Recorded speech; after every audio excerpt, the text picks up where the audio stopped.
Javier Arasborque, bienvenido.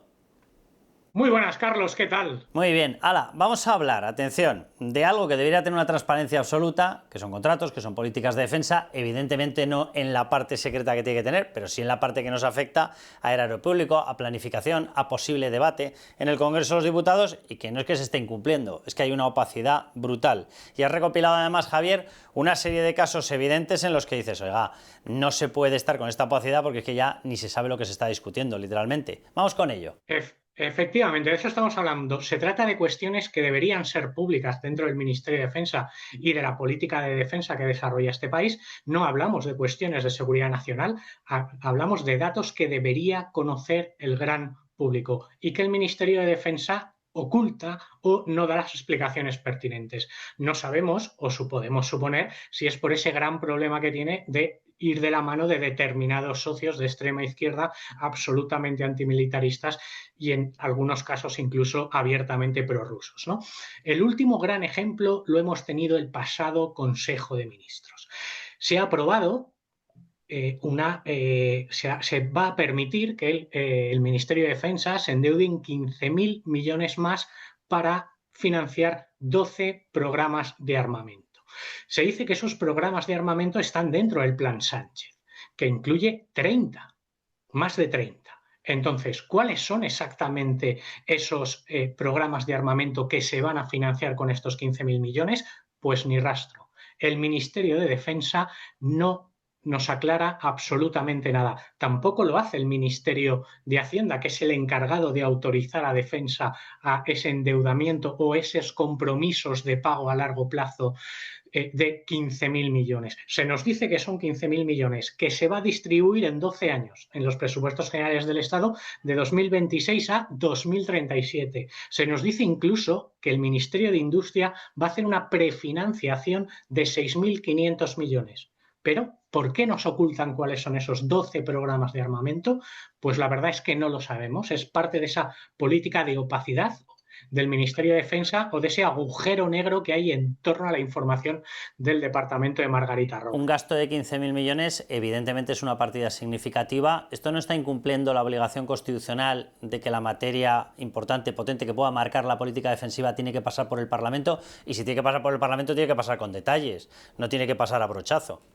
En este caso, para los programas especiales de armamento no debería hacer falta, en verdad, porque estamos hablando de compromisos de pago a largo plazo y es cierto que nunca han pasado por el Congreso de los Diputados, pero qué menos que tener un poco de luz sobre a qué se van a dedicar esos 15.000 millones que se está autorizando al Ministerio de Defensa a gastar entre 2026 y 2037 y que están en un plan Sánchez que, por cierto, también está lleno de opacidad, y esto ya lo hemos hablado en otras ocasiones, ¿no? Se nos dan todo un listado de serie de gastos en los que va a hacer, pero algunos de esos gastos que se quieren hacer en ese plan de 10.700 millones son compatibles con otras partidas que ya habían sido aprobadas en el Consejo de Ministros y vendidas por el Ministerio de Defensa a la opinión pública. Entonces, te voy a poner un ejemplo muy claro, el de los sueldos. El Ministerio de Defensa nos dijo en el mes de marzo que se iban a aprobar 400 millones de euros y así salió en el Consejo de Ministros para aumentar los sueldos de los militares. El plan Sánchez incluye una partida de 600 millones para aumentar el salario de los militares. Nadie, ni el Gobierno, ni el Ministerio de Defensa quieren aclarar si al final son 600 más 400, 1.000 millones los que se van a dedicar al aumento del salario de los militares, si van a ser solo 600 y esos 600 se comen a los 400 anteriores, o cómo narices, o cuál es la cantidad real que se va a dedicar para aumentar el salario de los militares. Es decir, lo que está claro es que el Ministerio de Defensa, en muchos casos, no sé si porque así lo decide el Palacio de la Moncloa o porque es algo que decide en solitario la propia Robles, no explica los detalles de aquellas cosas que está aprobando e incluso transmite la sensación de que pretende que no se entienda qué es aquello que se está aprobando. A ti, Javier, ¿a qué te huele más? ¿A cuestión política de no dar detalles para que sus propios socios no se vean en la obligación de salir a parárselo? ¿Te huele a mejunje económico de vamos a hacer la asignación del gasto como nos dé la gana? Lo digo porque hay unas cuantas empresas que están esperando este tipo de lluvia, evidentemente. Sí, las empresas tienen claro que va a llegar el dinero. Si el gran problema de los planes de defensa es la capacidad de ejecutar esto y la capacidad de que la industria pueda servir lo que se va a pedir. Yo creo que el gran problema aquí es que no tienen claras las prioridades y es que no saben qué es lo que van a poder gastar finalmente más allá de grandes globos sonda y además tienen un miedo terrible a esos socios de gobierno que les acompañan. Mira, te voy a poner otro ejemplo de esa opacidad del Ministerio de Defensa. En abril de 2024, hace un año y 2 meses, el gobierno aprobó una partida de 1.129 millones para capacidades militares. Se hablaba de que se necesitaban sistemas de armas, munición, explosivo y equipamientos. Lo normal es pensar que cuando se aprueba una partida de este tipo, hablando de necesidad de capacidades de aumentar capacidades militares, esto va a ir destinado a las Fuerzas Armadas españolas. Y así se tomó en un primer momento hasta que meses después nos enteramos que este dinero en verdad iba para Ucrania, que este dinero era el paquete de 1.000 millones anuales que habían firmado España y Ucrania durante una década. El gobierno, ¿por qué ocultó que era para Ucrania? ¿Por miedo a sus socios? No lo sabemos, pero lo ocultó. Bueno, aquí yo creo que sí que entraría claramente el factor político, ¿no? Tú lo decías al inicio, es que muchos de sus partidos socios tienen una serie de lazos con Rusia de muchísimo cuidado, o sea, los tiene Convergencia, la vieja Convergencia de Unión, la reconvertida en Junts, lo hemos visto incluso en casos judicializados, los tiene Esquerra, o sea, hay que recordar que por quien hizo campaña Tatiana Zdaneka, una espía metida en el Parlamento Europeo, era por el separatismo en general, sí, pero era por Oriol Junqueras, los tiene hasta BNG, que también se sacaba fotografías abiertamente con esta espía rusa, o sea, ahí hay un grupo que tienen una connivencia con Rusia de muchísimo cuidado. Son todos esos O Bildu, partidos vamos, sí. que llevan en su esencia el viejo bloque soviético. También lo Totalmente, tiene Euskal Herria Bildu, por ejemplo. Fíjate, totalmente. en este tema de la opacidad hay un think tank alemán, el Kiel Institute, que está haciendo lo que se llama el Ukrainian Tracker Support. Es un análisis de cómo es el apoyo de los países occidentales a Ucrania. Baroma estudia cómo es y cifra la cuantía del apoyo de Estados Unidos, de la Unión Europea y de los países individuales. Dentro de los muchos análisis que realiza, hace un análisis sobre transparencia en la ayuda militar a Ucrania. Y en este análisis, España siempre sale entre los países más opacos. En la última actualización somos el cuarto por la cola. Hace un año y medio estábamos el primero por la cola. Éramos el país más opaco en la ayuda a Ucrania. Y a mí siempre me ha parecido muy curioso porque la ministra Robles dice, bueno, es que nosotros ayudamos a Ucrania con seguridad, con silencio para aportar seguridad. Debemos ser responsables. Y entonces, claro, cuando esta señora te dice tenemos que ser responsables, lo primero que te planteas es coger esta línea, o sea, perdona, este gráfico que está encabezado por la Comisión Europea y decir, entonces, si somos los opacos porque somos responsables, los más transparentes serán los más irresponsables, siguiendo esa línea de tres. Y es curioso, porque los más irresponsables en ese sentido, los más transparentes sería la Comisión Europea. Y luego hay 14 países más, algunos europeos principalmente, otros americanos como Canadá, por ejemplo, que en una valoración de 0 a 5 están por encima del 4. España está en el 1,7. Esta opacidad, Javier, nos afecta a la capacidad de compra de material, nos afecta a la capacidad de tener a tiempo todo lo que necesitamos, o simplemente es una cuestión de ocultación a nosotros, pero ellos lo tienen claro. Esto no debería afectar en ningún modo a poder acceder al mercado o a tener tus capacidades. Esta es una cuestión de simple democracia, de simple información al ciudadano de qué estás invirtiendo tu dinero.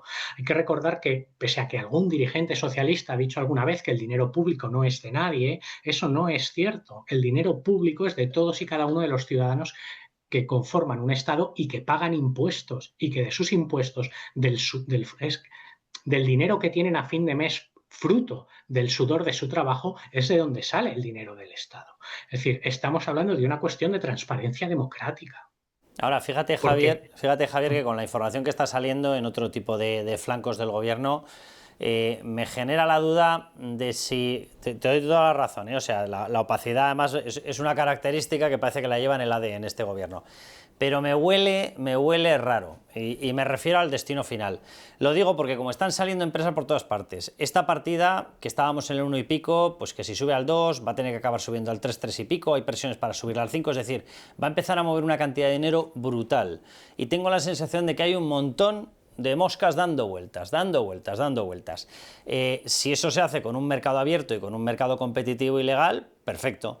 Ahora, como esto se empieza a convertir en con esto pago a determinados amigos porque me hacen favores financiando a no sé quién o a no sé qué medios de comunicación, se puede convertir en todo un nuevo artilugio, en todo un nuevo arma por parte del gobierno, ¿eh? A ver, en el momento que dentro de un gobierno hay corrupción, no hay límites. Es decir, ese es un problema de base, siempre. Pero fíjate hasta dónde llega la opacidad del Ministerio de Defensa, que a veces toma decisiones que parecen absurdas. Y te voy a hablar de 2 misiones en el exterior, donde están desplegados ahora mismo los militares españoles y que no fueron anunciados por el gobierno de España, que es una medida que es, digamos, habitual y que es por la que siempre nos hemos enterado de las misiones en el exterior. Y, por ejemplo, te voy a decir uno de esos 2 casos, el envío de cazas de combate a Bulgaria para hacer una misión de la OTAN en de policía aérea. En un momento donde es cierto que había máxima tensión entre Ucrania y Rusia, estábamos en uno de los momentos álgidos de la guerra y esta decisión provocó rechazo en los socios de gobierno de Pedro Sánchez. Pero es una decisión en la que España nos enteramos en primer lugar porque lo anuncia el Ministerio de Defensa de Bulgaria, en segundo lugar porque lo confirma la OTAN y en tercer lugar varias semanas después porque ya es el Ministerio español quien termina confirmando. Incluso te voy a poner otro ejemplo, envío de batería antiaérea Hawk al Báltico. El anuncio oficial lo hizo el gobierno de Estonia. Lo volvió a confirmar la OTAN y unos días después lo confirma el Ministerio de Defensa español.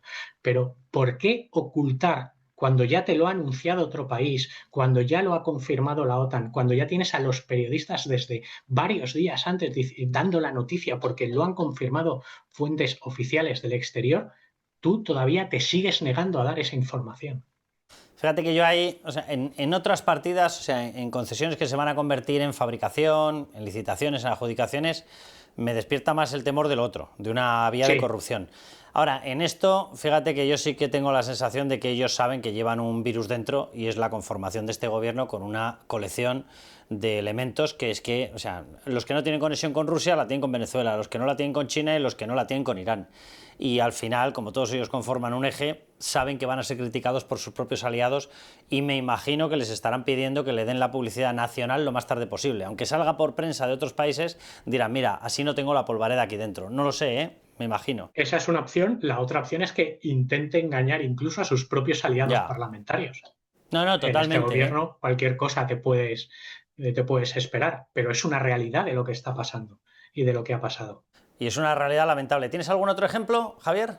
Ahí nos quedamos por hoy. Vale. Pues nada, a ver si alguien nos coge la palabra. Lo digo porque, hombre, llevar a cabo políticas tan importantes como las de defensa con una opacidad plena, hombre, resulta cuando menos surrealista y, como decías tú, Javier, de forma mucho más acertada, antidemocrático, 100%.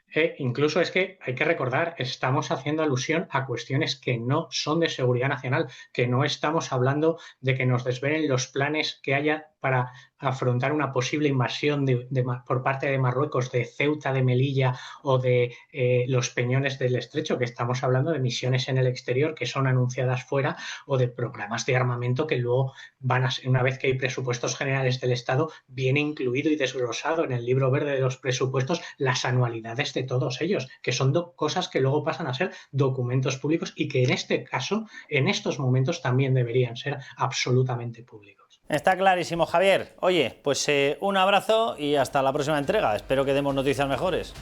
Un abrazo, nos vemos en la próxima entrega. Un abrazo fuerte.